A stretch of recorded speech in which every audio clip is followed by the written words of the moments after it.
news, the Newscorp tabloids, for example, regularly seek to incite animosity towards minorities, particularly Muslims.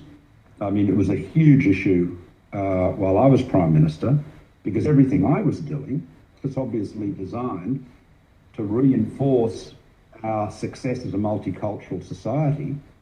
And what is so frustrating is that these voices on the populist right, particularly from Murdoch's organisation, are essentially doing the work of the terrorists. Murdoch's organisation are essentially doing the work of the terrorists. Doing the work of the terrorists, the work of the terrorists, doing the work of the terrorists, the work of the terrorists, doing the work of the terrorists.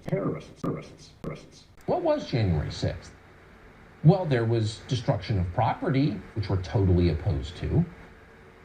But what motivated it? Why were all those people there? Well, for the most part, a year later, it's very clear January 6th was essentially what it appeared to be.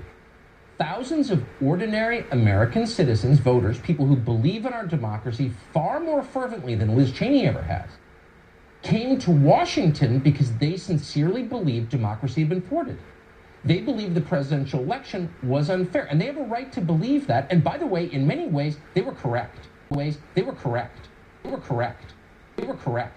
The first clip was from Malcolm Turnbull, former Prime Minister of Australia. The United States is not the only place where Newscorp and Fox News has committed genocide, killing people with coronavirus misinformation. And it's not the only place where they've rigged the election for money from Victor Putin, giving us a joke president. They also interfered in the elections in Australia, and Malcolm Turnbull lost in that scenario.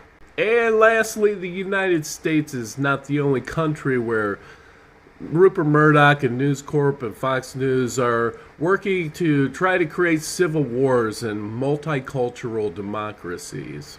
What I don't understand is after the CIA has done similar things like creating revolutions in foreign countries, and particularly in the Arab Spring is a good example, how do they not see Fox News for what it really is? And as far as what Tucker Carlson said, not advocating violence or anything illegal, just my opinion, he is kind of right. There should be an angry mob coming to kill people and burn places down. They should be coming to kill and murder and burn that terrorist organization working in America to destroy this country, to create division, and even manufacture terrorist attacks, tripling down, still spreading the big lie.